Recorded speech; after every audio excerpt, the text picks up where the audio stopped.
and I'm here with Zaire, Kimo, Salman, Amir. Thank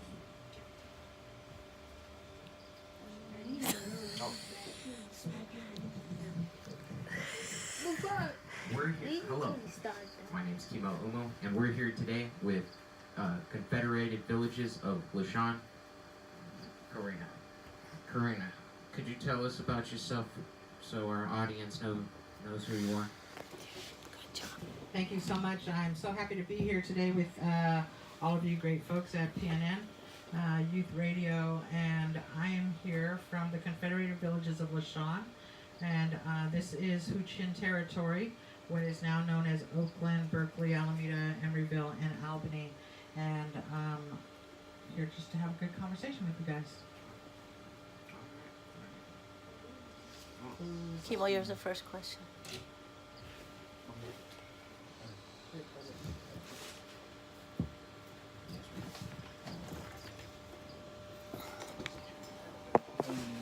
Can you tell us, like, who's the first people to come here before California people? So the first people that came here after my ancestors have always been here on this territory.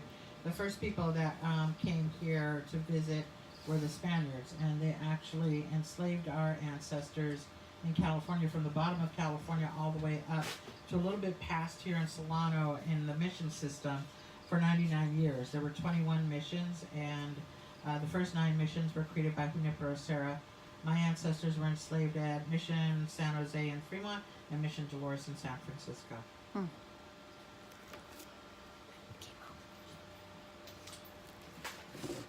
Now, there is a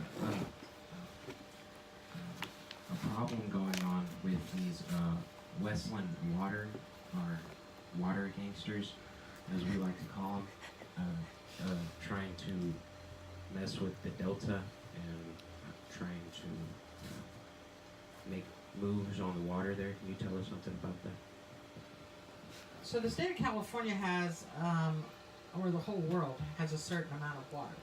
And there's an interesting project that has been trying to get pushed through without very much public commenting happening. And it's called the Delta Tunnel Project. I'm sorry. There's 2 huge tunnels that are supposed to be built in the Delta.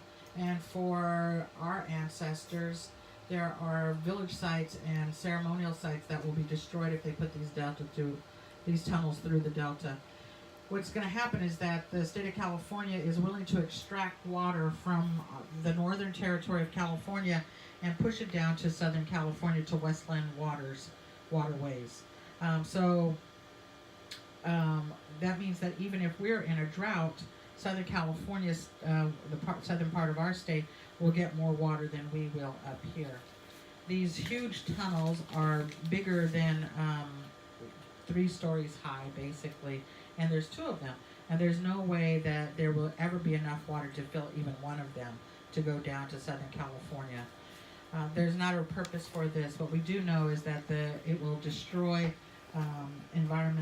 have huge environmental impacts on the Delta as we know it. The Delta is one of the lungs on the western side of this country that needs to be protected, not only for the habitat that lives there, but for us as human beings. We need that water in order to survive. If the Delta collapses, there's no coming back. And I don't think that the state of California under Governor Jerry Brown is actually looking at this as a critical point in what's going to happen over the next few years. When we're talking about climate crisis and destruction here, we're talking about our waterways being destroyed. The waterways for the fish, the waterways for those animals that live out there will be destroyed, and there's no repairing it. These Delta tunnels are not necessary. I think that, once people get into huge contracts with money, that they're afraid to back away from these problems rather than say, we made a mistake, and then future generations have to deal with the repercussions. Sire.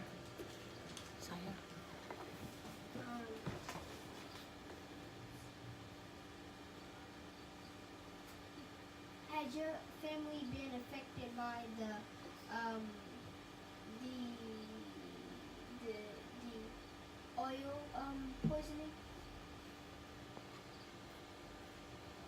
also, one of the things that we talked about was that there's oil extractions. There's many kinds of extractions that happen in California, and oil extraction is one of them. I think one of the biggest things that we talk about is that, yes, our families have specifically been, and many of our families in the Bay Area have been affected by the oil extraction industry with Chevron and 66 Phillips and all these other refineries that are nearby. When they are offsetting all of these gases into the atmosphere, we have a higher tendency as poor people and marginalized people of color to have asthma, to have other related sicknesses and illnesses due to the effects of having those things in our atmosphere. The other problem is that during the gold rush era, there's this whole thing of mercury extraction for gold, and mercury got into our waterways and is continuing to poison us. And that was like 200 years ago that these things are happening to the waters then. It's still affecting us today. So not only is it affecting us as the Ohlone people, but it's affecting everybody that lives in the Bay Area in terms of not being able to fish in the waters, not being able to consume as much fish as we would like to, causing health problems and birth defects among our people. Cyan. Your question. Okay. Have a question? Hello, how's it going? If you had a chance to save the world, what would be your changes in your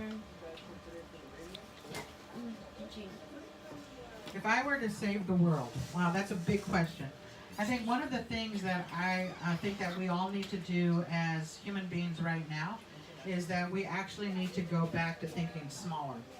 A lot of times people are thinking like these huge things that we need to do, but we actually need to go back to a village mentality so that we are living in smaller communities that take care of each other, that there's ways for us to get everything we need within walking distance or biking distance, that we go back to a place where we're able to grow the food that we need in our own areas, and that we're able to take care of one another. So I think instead of going huge, we actually need to go back to village-style living. Last question.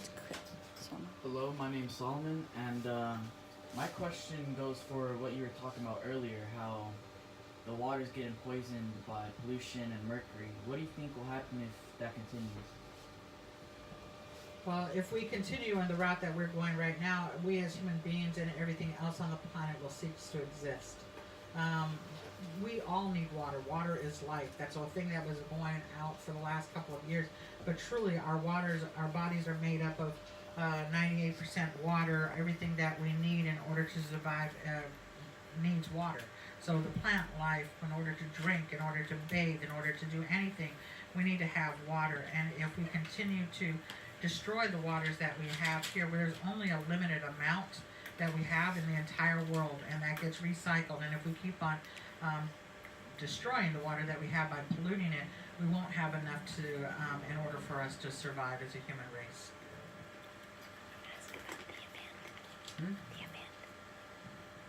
And what's going on this Saturday? I'm so glad you asked. So there's a climate action march that we're asking everybody that has anything to do with the world and wanting to save it to come out to San Francisco at 10 o'clock in the morning. We'll be lining up at the Embarcadero, and there'll be people from all over the world.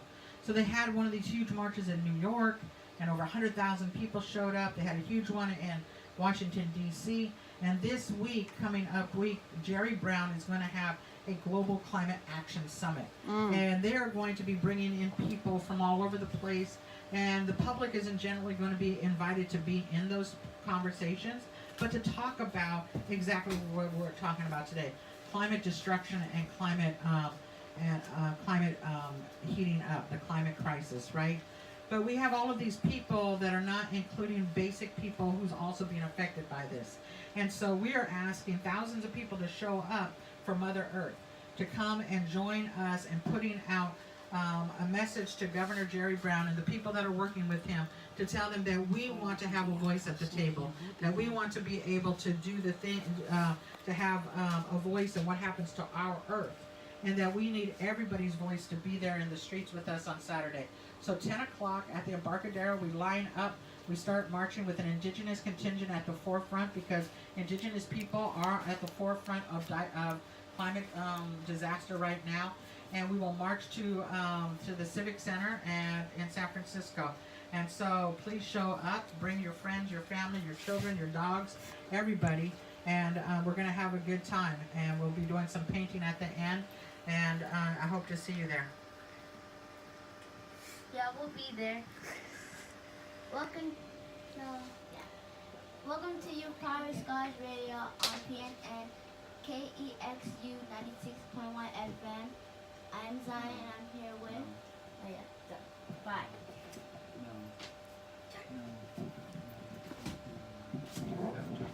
All our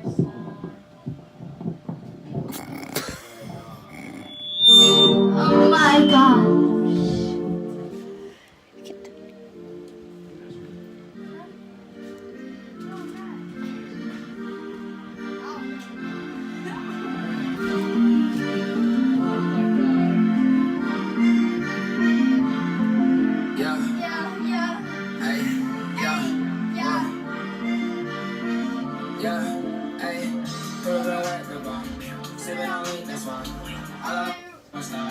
Told her to give me some slime. Told her we dropped the top.